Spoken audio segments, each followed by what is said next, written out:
जियो news के programme capital talk में गुफ्तगू करते हुए हामिद मीर ने कहा कि पाकिस्तान तहरीक इंसाफ के सरबराह इमरान खान ने पेशावर में एक वकला कन्वेंशन में तकरीर की। इस तकरीर में उन्होंने बहुत सी अहम बातें की।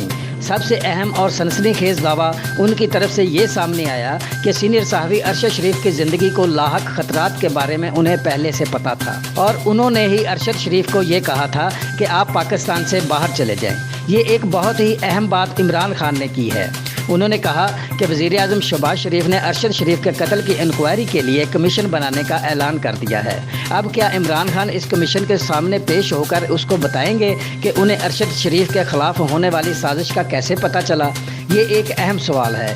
ये भी सवाल पैदा होता है कि अगर इमरान खान को इस साजिश का पता था तो हुकूमत को इस साजिश का पता था या नहीं पता था, और वो क्या हालात थे जिनकी वजह से अरशद शरीफ पाकिस्तान से बाहर जाने पर मजबूर हुए।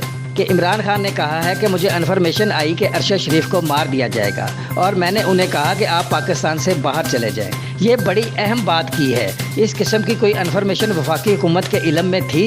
इस पर राना सनाउल्लाह ने कहा कि इमरान खान इस किस्म की आवारा गुफ्तगू लूज टॉक करने के माहिर हैं। इनके जो मुंह में आए, जो कोई उनके कान में कह दे, इसी तरह से ये बात को आगे करना शुरू कर देते हैं और इतना झूठ बोलते हैं। अब ये जो उन्होंने स्वाति साहब वाली बात की है, ये भी गलत है। इससे पहले शहबाज गिल के बारे में जो उन्होंने जिनसी तशद्दुद का ड्रामा रचाया था, वो भी गलत था।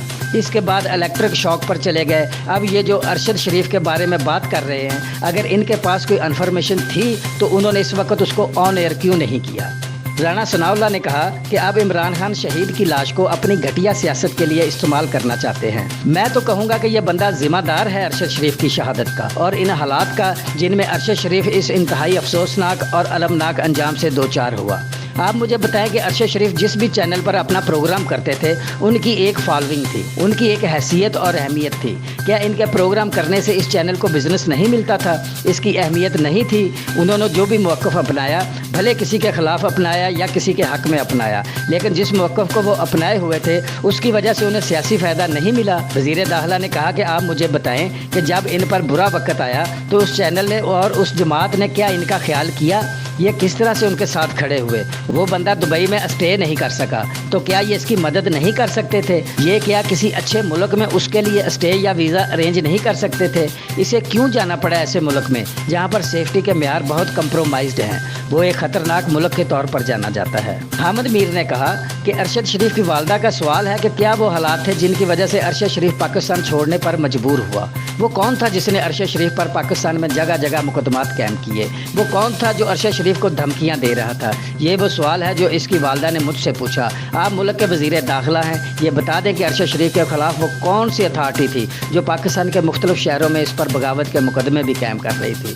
वज़ीर दाखिला राना सनाउल्लाह का कहना था कि वज़ीर आज़म पाकिस्तान ने जो कमीशन बनाने का फ़ैसला किया है उसकी मुद्दत और TORs सामने नहीं आए। जब ये आर्डर होंगे तो नोटिफिकेशन होगा और इसमें यकीनन इस कमीशन की मुद्दत का तयन होगा। ये कोई 30 दिन से ज़्यादा होना चाहिए, क्योंकि जैसे जैसे ये अरसा बढ़ेगा लोगों को अफवाहें फैलाने और गुमराहकुन प्रोपेगेंडा करने, तकारीर करने का मौका मिलेगा। इसलिए मैं वज़ीर आज़म को यही तजवीज़ दूंगा कि इस कमीशन का अरसा रिपोर्ट कम से कम रखा जाए। मेरा ख्याल है कि कमीशन को 30 दिन के अंदर रिपोर्ट पेश करनी चाहिए। अगर कमीशन ने यह मुनासिब समझा और कमीशन ने कीनिया का विज़िट करना हुआ तो इसमें मुमकिन है कुछ टाइम लग जाए, लेकिन बहरहाल 30 से 60 दिन के अंदर इस मामला पर वाज़ेह रिपोर्ट आनी चाहिए।